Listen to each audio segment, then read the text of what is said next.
Hello, everybody, and welcome back to Plugged into Public Health. Today's episode explores precision medicine, cancer research, and how scientific discoveries move from the lab bench to real patients. I'm Lauren Lavin, and I'm joined today by Dr. Kolesar, a pharmacist and cancer researcher whose work focuses on ovarian cancer, molecular tumor boards, and innovative cell-based therapies designed to make resistant tumors responsive to treatment. In this conversation, we discuss how a PBS documentary about tumor-infiltrating lymphocytes shaped her career path, why ovarian cancer remains one of the most difficult cancers to treat, and how researchers are working to heat up tumors that traditionally do not respond to immunotherapy. We also explore the role of molecular tumor boards in expanding access to precision medicine, particularly for rural and community oncology practices. If it's your first time with us, welcome. We're a student-run podcast that talks about major issues in public health and how they are relevant to anyone, both in and outside the field of public health. So let's get plugged into public health. Plugged into Public Health is produced and edited by the students of the University of Iowa College of Public Health, and the views and opinions expressed in this podcast are solely those of the student hosts, guests, and contributors. They do not necessarily reflect the views or opinions of the University of Iowa or the College of Public Health. Well, thank you, Dr. Kolesar, for being on the podcast today. I'm really grateful that you took time out of your busy schedule to chat with us. So could you start by sharing a little bit about yourself, your path into pharmacy, and then eventually what drew you into cancer research and precision medicine? Sure, and thank you very much for having me on the podcast, Lauren. Well, where I started out, I'm from rural northern Wisconsin. I'm a first-generation college student. And when I went to the University of Wisconsin as a bright, shiny freshman, I hadn't had the benefit of a guidance counselor. So when I picked my major, I just picked my favorite class, which was chemistry. So then I get into chemistry and, I still like chemistry, but, it was not clear what the job path was. One of the job paths was to be a high school chemistry teacher. So I was trying to think, by the time you get to be a junior, you start thinking about, what am I going to do when I'm done? And so I happened to have a work study job in the physics department. And to get there, I had to walk through the College of Pharmacy, and there was a bunch of brochures sitting out saying, "Hey, would you like to be a pharmacist?" And at that point, I probably hadn't even heard of pharmacy. And I'd heard of pharmacies, but I didn't know that the career pathway of a pharmacist at all. And so I picked up the brochure and looked at the back, and I had all the prerequisites. So I applied to pharmacy school, and the rest was history. I got in.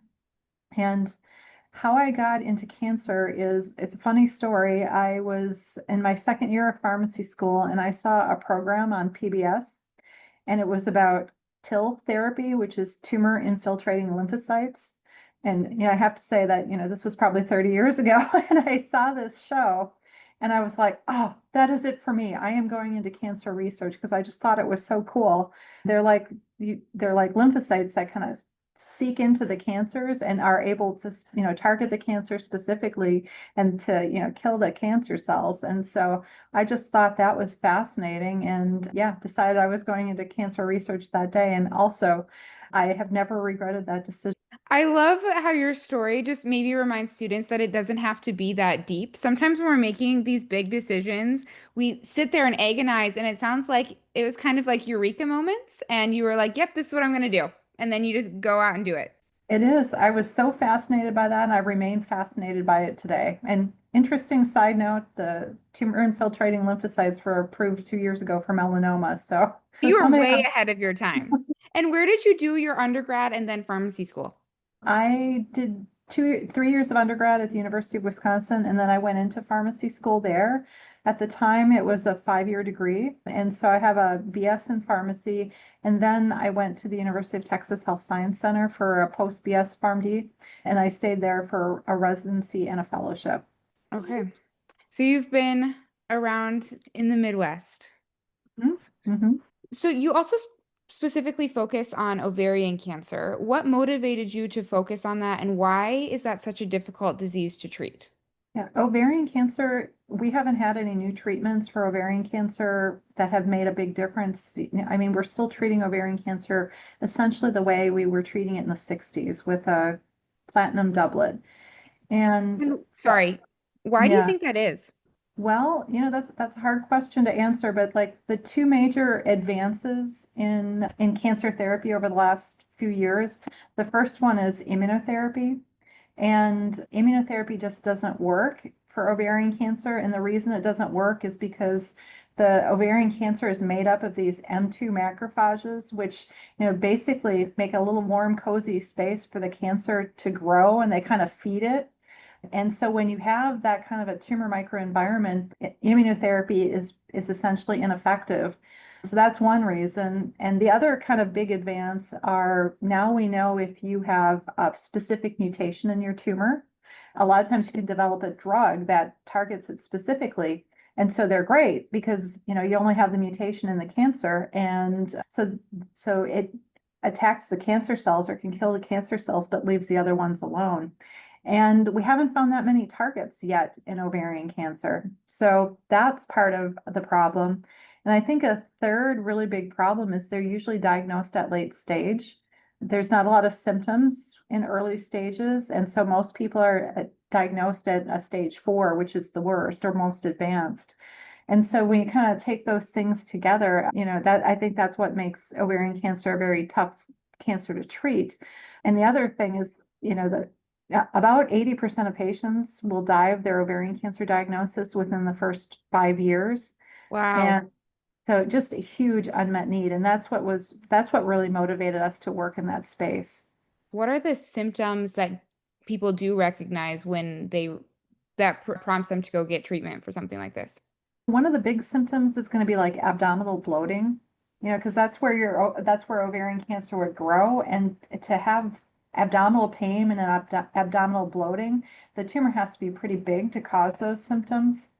So that, and that's really non-specific, right? That could be for lots of different things. Hmm. And what are the current treatment options if you have ovarian cancer? Usually the first thing that you'll have is we call them a platinum doublet, which is carboplatin and Taxol. And that's given in 6 cycles. And then a patient usually has surgery to remove any remaining cancer. And then after that part is done, sometimes people get maintenance therapy with this drug called bevacizumab, and other people can get a targeted therapy called a PARP inhibitor. So, can you walk us through your recent ovarian cancer study and what makes the therapy in that study stand out compared to existing options? Yeah, so we were just talking about how ovarian cancers are cold because well, I guess they're cold to immunotherapy, but because they have that warm environment for them to grow in, and which is caused by M2 macrophages. And so we've developed a cell therapy that is able to go specifically to the cancer and nowhere else, and not very many other places else. It goes a little bit to the liver, but it hones right to that cancer. And what it is able to do is to change those M2 macrophages into M1 macrophages. And when it does that, it kind of gets rid of the nice environment, and the immune system can come in and attack those cancer cells. And how did you find this discovery? Well, that's kind of a long story. And it was really a great collaboration, actually. So I went to like a faculty mixer, went for new faculty to find new research collaborators, and I ended up talking to some people that I wouldn't ordinarily talk to. They were into things like 3D printing and making these things called extracellular vesicles. That's what our therapy actually is.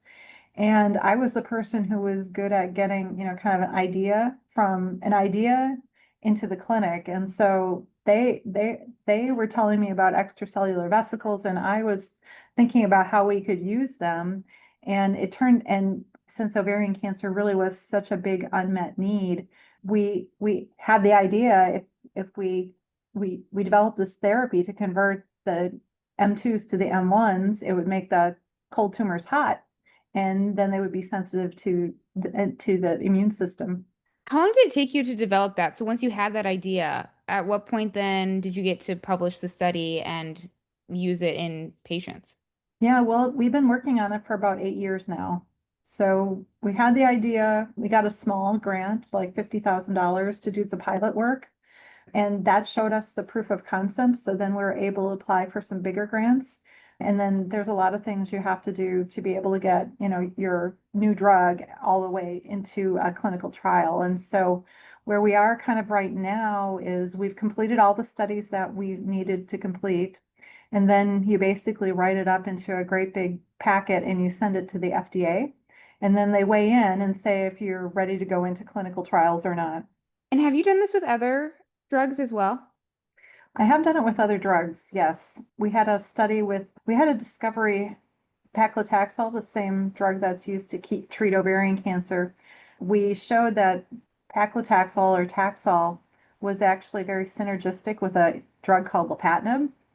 And so that had not been a combination that was done before. So we did the same thing. We put this all together, went to the FDA. FDA agreed we were ready to move forward into a clinical trial. And so we completed a clinical trial in ovarian cancer of the combination, and it was successful. So we're working on next steps with that as well.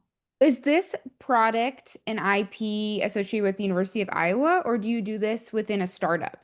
Yeah, so I came here a year ago from the University of Kentucky. So the IP for this drug is all at the University of Kentucky. Okay. And so when I came here, we had to have a meeting between the two IP places, between Kentucky and Yeah. and so now, it's kind of complicated because now we're making discoveries in our lab here. And we're having to, we have this agreement about how we're going to proceed. But both universities have been very, very collegial and willing to work together. We did also start a startup company. It's called Vesicure. But right now, Vesicure is, a virtual company. And, basically all we're doing is the founders put in enough money to pay for a mailbox, essentially. Because the big grant we got came to the University of Iowa. Okay, that makes sense. So how does this work with molecular tumor boards and biomarker-based approaches help to bring discoveries from the lab setting into real patient care that's effective for cancer?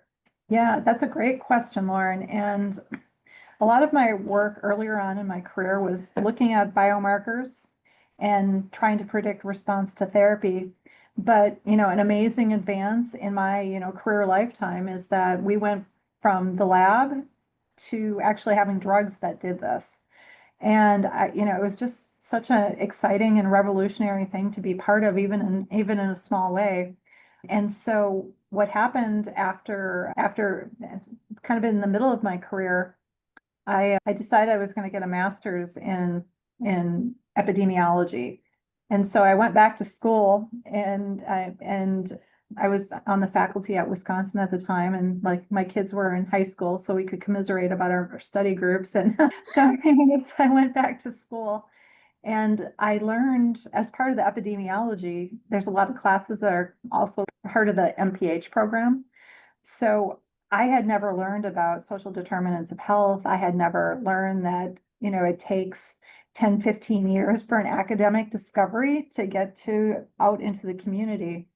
And that just kind of made me incensed. And so I've had a second career with molecular tumor boards and trying to get precision medicine approaches into community medical oncology practices. So, I'm from a rural area, and it really made me upset to think that, my parents or, my friends' parents were not going to have access to these types of treatments.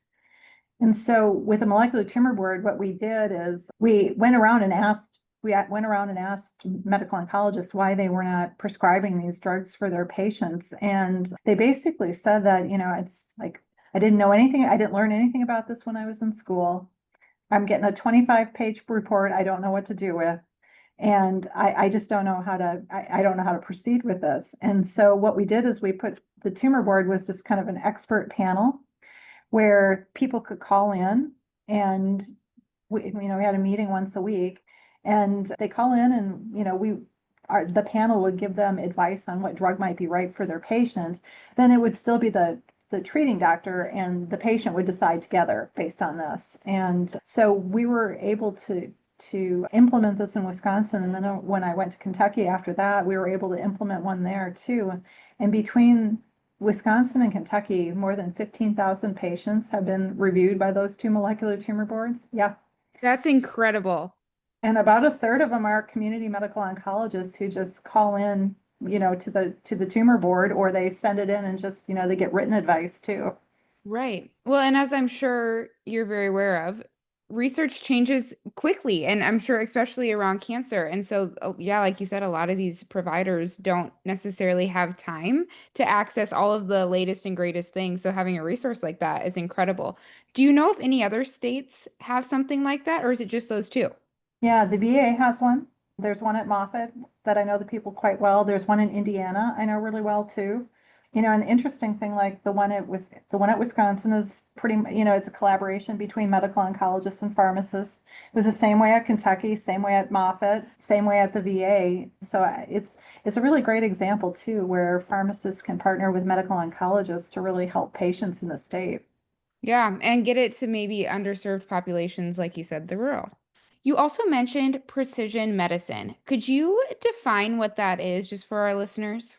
Yeah, so at least in cancer, the way we think about precision medicine is where instead of giving everybody the same treatment, we individualize it to the patient. And a lot of the time it's individualized based on the biomarkers. And is this standard of care or is this a pretty new approach? It's standard of care. It's in the NCCN guidelines and it's been standard of care for lung cancer. It varies a little bit with the tumor type. So for lung cancer, if you have a lung cancer, a piece of your tumor will be sent to a lab and a report will come back with, probably 25 different mutations on it. And depending on what mutation is there, there's probably 10, 15 different drugs you could be potentially treated with. And then they're matched just based on your personal characteristics and your tumor type. Yes, yes, primarily the mutations in your tumor. Got it. And I'm guessing that you need a lot of data in order to create those types of therapies or therapy plan. Yes. So, how does collaboration and data sharing help to set the foundation for that as well as accelerate innovation in cancer research? Yeah, so that's also another great question. So there's a lot of publicly available databases now and some privately held ones too, where genomic results for, hundreds of thousands of patients are contained in these databases. And when because the thing is, cancers are often really unique.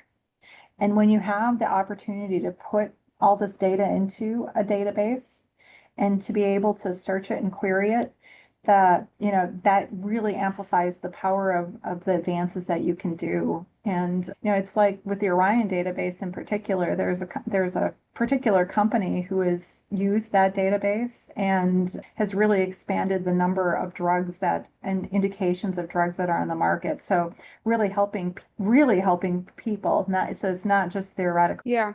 Does artificial intelligence, AI, play any role in the data management and the use of precision medicine? Yeah, I think we're pretty early with AI for precision medicine. So there's a number of different databases that it would be really helpful to link together. So there's like some databases of the mutations, and then there's some databases of the functionality of the mutations, and then there's other databases with the drugs. And so AI linking those together would really be a tool that would help us move forward. Yeah. So when we're looking at Iowa specifically and the University of Iowa, why has this place been a strong area to advance cutting edge research and women's health research? And why were you interested in coming to Iowa specifically? Yeah, well, Iowa is just a fantastic place. So one of the unfortunate things though is that the incidence of cancer is actually going up in Iowa. It's only one of two states where that's happening. So it's really cancer is really important here. So that's one reason to do cancer research in Iowa. Another reason for me, anyway, more personally, is that the Holden Comprehensive Cancer Center is here. And I had already had some collaborators from when I was at Kentucky and from when I was at Wisconsin. And so being able to work with that group of people has just been phenomenal. There's also a really fantastic ovarian cancer researcher here named Christy Teal. And being able to work with her has been really good, really great as well. So the environment is amazing with the caliber of researchers and collaborators I've been able to work with. And the Cancer Center has, really like amazing shared resource facilities. Their flow cytometry is so good, it just blows my mind. It's really state of the art. So those are also great people to work with. And I think the other kind of leg to the school is the University of Iowa health system. And the DeGowan Blood Center is a cell therapy processing area. And so actually having that cell therapy processing facility on campus is really critical for our ovarian cancer trial to go forward. And I guess the fourth thing I'll add And I guess the fourth thing that I would add is that in the College of Pharmacy, we have University of Iowa Pharmaceuticals, which is an FDA-approved manufacturing facility. And so if our trial was to advance beyond phase one, which we're very optimistic about, then we would have access to this manufacturing facility. So I really think we have everything at Iowa from, discovery to development to production for clinical trials. Yeah, just a beautiful ecosystem. So is the ovarian cancer trial only happening here, or is there multiple sites throughout the US? Yeah, the phase one is only going to be here. And then if it went to phase two, would there be multiple sites or would it still just stay? I think we probably would have to have multiple sites because there would be a lot more people in the trial if it's a phase two. So we'd have to work with partners, so it wouldn't take a long time to get the trial done. Yeah. So looking ahead, what are the next steps for your ovarian cancer work? And do you see what you're doing in ovarian cancer extending to other types of cancer? Yeah, so we're hoping to get our clinical trial going by the first of 2026. So right now we're on track. So hopefully we stay on track. And so that would be the next thing, is to start the clinical trial. And if that's successful, we'll move into the phase two. But with regard to other tumor types, we've tested it in an osteosarcoma model. So we're ready to move forward with that. The other thing we've done is we've filled them with chemotherapy. So the little vesicles that we're making, so they're kind of a nanoparticle that is selective for cancer, and it can be filled with just about anything. And the big advantage of that is with chemotherapy, it goes everywhere in the body and it causes a lot of toxicity. It's not precision medicine at all. But this would be a way of making chemotherapy a precision medicine, because we would put it in these vesicles and it would go right to the cancer and only kill the cancer cells and not have toxicity. And that's exactly how it works in mice. This kind of reminds me of we're now getting to the point in cancer care where we're trying to alleviate some of those side effects. And I think that's a really cool place to be headed. Yeah, I'm excited about it. Yeah.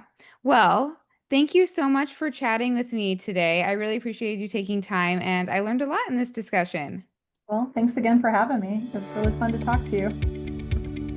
That's it for our episode this week. A big thank you to Dr. Kolesar for joining us and sharing her insights on ovarian cancer research, precision medicine, and the power of collaboration in advancing cancer care.